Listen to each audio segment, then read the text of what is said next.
The last couple on Earth finds a girl. Oh yeah. We see a handsome man looking at a handsome woman on the busy New York streets. No, it's not an antidepressant ad. These are the dreams of Jack Harper, who volunteered for memory removal. I wish I could do this every time I lose a Fortnite match. Then I'll have no memories left, which is awesome. So it's 2077 and Jack Harper is a drone technician living in a tower high above the clouds. He's living with his assigned partner, Victoria. Good score, but an easy one. They are the last people left on Earth after all. Yeah, that would be my only way to score too. The Earth was destroyed by aliens known as the Scavengers, who wanted Earth's resources. Spoiler, it was Bill Gates, Elon Musk, and Stephen Hawking. Yep, he's still alive. The Scavs destroyed Earth's moon, causing natural disasters and global devastation, then invaded it. Humans were forced to use nuclear weapons. Well, at least they won, but destroyed the Earth in the process. Wait, is this a World War III documentary? Now, most of the Earth is a radioactive wasteland, while the remaining human population has moved to Titan, one of the moons of Saturn. A selected number inhabits a giant spaceship in orbit around Earth called the Tet. Huge machines are drawing up seawater to suck energy for humanity's new home. Jack's job is to scout the surface during the day and repair the drones. These are spherical, flying robots created to detect and terminate remaining scabs on Earth. Meanwhile, Victoria must stay inside the tower to watch him as his coordinator. She gets mission objectives from Sally, the mission commander on the Tet. That sounds like pretty hard work for two people. Well, at least the job will be finished in 2 weeks. Another day, another dirty job. 2 drones are down, so Jack flies to repair them. While Victoria successfully coordinates the mission with Titan, the poor man gets a lightning strike in his flying ship, and it looks like the movie will end before it has started. Oh no, he's back. Phew,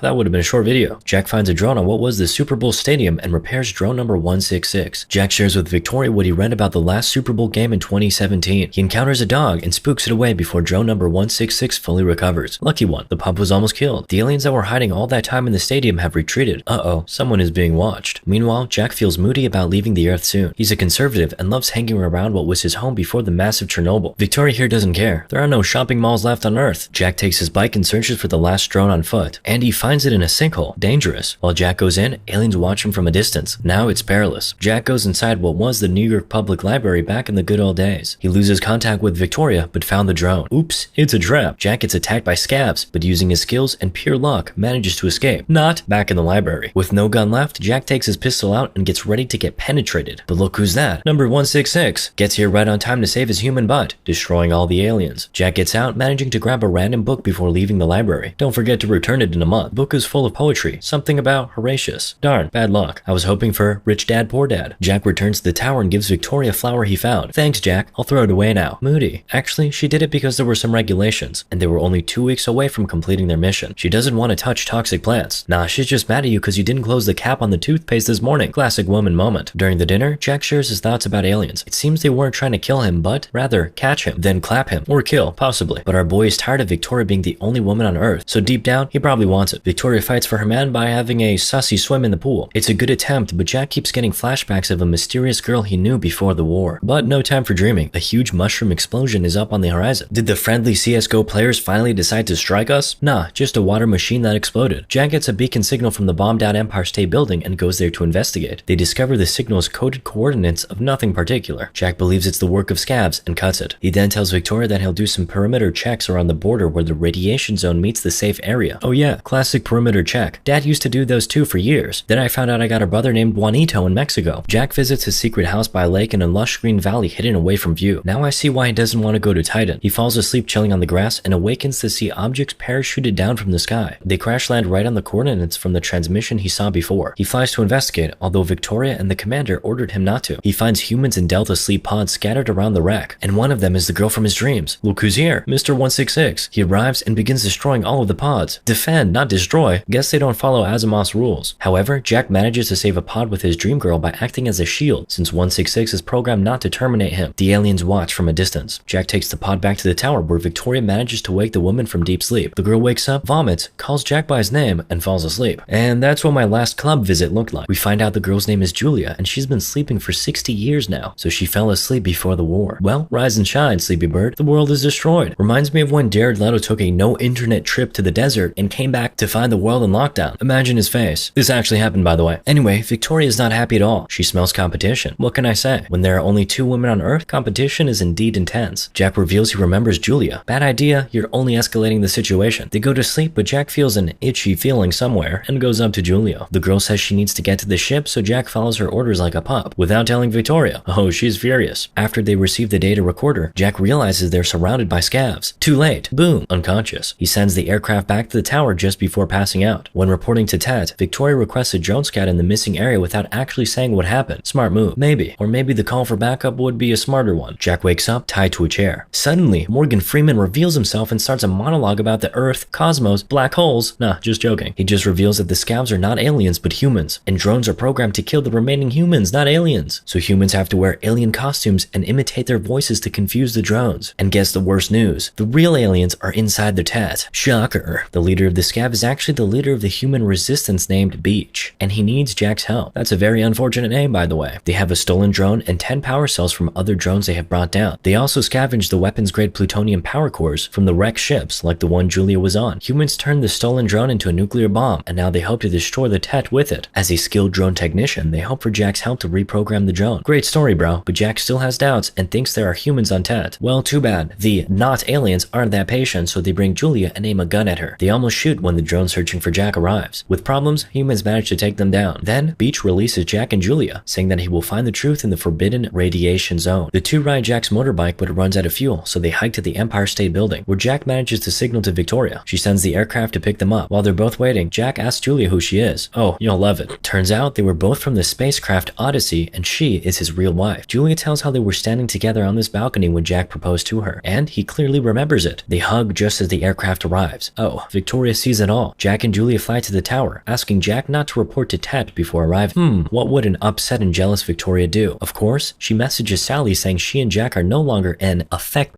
This works like some kind of a command. Suddenly, the damaged drone that Jack had kept in the tower for repairs activates to terminate the failed maintenance team. What have you done, woman? Well, Jack could have been more gentle too. He tries to explain everything to Victoria, but it's too late. Vaporized. Jack is the next to get clapped, but his wife shoots the drone with the aircraft gun. Sally tries to reason with Jack, but he now doesn't fall for the alien tricks and flies away with Julia. Their life of freedom ends soon. They get chased by 3 other drones. Mr. 166, we've been such good friends. The chase has them flying through a lightning storm and into a canyon. Using human tricks, Jack manages to destroy 2 of them. However, Mr. 166 and them crash into a sandy desert in the radiation zone. Jack realizes he's not boiling alive and doesn't have a 3rd leg growing out of him. Well, except for the one he's already used to. So the radiation zone is a bluff. Let's go to Chernobyl now. He also hears the beep of a broken drone just over the next sand dune. When he gets there, Jack witnesses another technician in an identical aircraft land to fix the drone. So there's another guy in here? I thought there were only 2 people left on the planet. Jack confronts the technician. Wait a second, that's another Jack. Identical. The clone gets distracted by Julia and the 2 Jacks get in a fight. Too late. Julia gets shot in the stomach. Jack defeats the clone and deactivates the drone right on time. Jack uses Clone 52's plane to go to 52's tower. Oh, look who's there. Victoria. He is stunned, but tricks Victoria into believing that he is her Jack. Jack saves Julia and gets her to the lake house. The last thing needed for a perfect picture is here. So we can chill and enjoy life now, right? No. Nah, Jack is a real man. After a good clap, he gets bored and goes on a saving the world adventure. Meanwhile, Sally sends another 3 drones after Jack. While Jack works on the drone, Beach tells the story of how he survived those 60 years after the war. Well, not everyone had a good sleep and memory elimination. Sometimes I wish I would. So, the drone gets programmed to fly into Tet with nuclear bombs inside. Humans are ready to send it, but oops, 3 drones arrive and attack the humans. Their timings are always the best, or the worst, depending on whose side you're on. I'm Team Alien. They managed to kill the drone, but with huge losses. Most people are clapped, Beach is mortally wounded, and the worst news, the captured drone is no longer functional. The fuel cells remain intact though, so the team decides the only way they can still send a nuclear Trojan horse is by hiding it in a Delta sleep pod with Julia and making Jack bring it to the Tet. Self-delete mission? Hold my beer, says Jack, and goes for it. On the way to the Tet, Jack listens to the data recorder recovered from the Odyssey. He hears himself as the Odyssey pilot approaching the Tet in 2017 First Contact, the day after the Super Bowl. Victoria is the co-pilot, and Julia is one of the crew members. They were being guided by the real Sally, a NASA lady. The memory gets interrupted by alien Sally, who asks why Jack is approaching the Tet. He plays along, saying he's delivering Julia as ordered. Works like a charm. We get a flashback again. The Odyssey began to accelerate uncontrollably towards the Tet. To save the crew and Julia, Jack released the back shuttle with the Delta sleep pods, so only he and Victoria headed towards the Tet. Back in the present, Jack is allowed to enter the Tet. The alien Sally is suspicious and questions Jack's motives for coming. It smells his lies and nearly destroys him, so Jack truthfully says he wants the human race to survive. Well, that ain't lies, right? Jack is allowed to proceed further inside to deliver Julia. We see a multitude of clones of himself and Victoria growing in pods. Jack opens the Delta sleep mysteriously pot in the alien's presence, a large floating pyramid object with a red laser eye in the center. And look who's there, Morgan Freeman. Realizing this is a trap, the aliens summon drones to destroy them, but Jack and Beach detonate the fuel cells. Julia wakes up by the lake house and witnesses the tent explode spectacularly in the sky, and weeps. A beautiful way to save the world. 3 years later, Julia has a daughter and is living in the lake house. She and the daughter then see members of the human resistance. A figure then walks out of the crowd. Jack Harper 52. Moral of the story? Tom Cruise.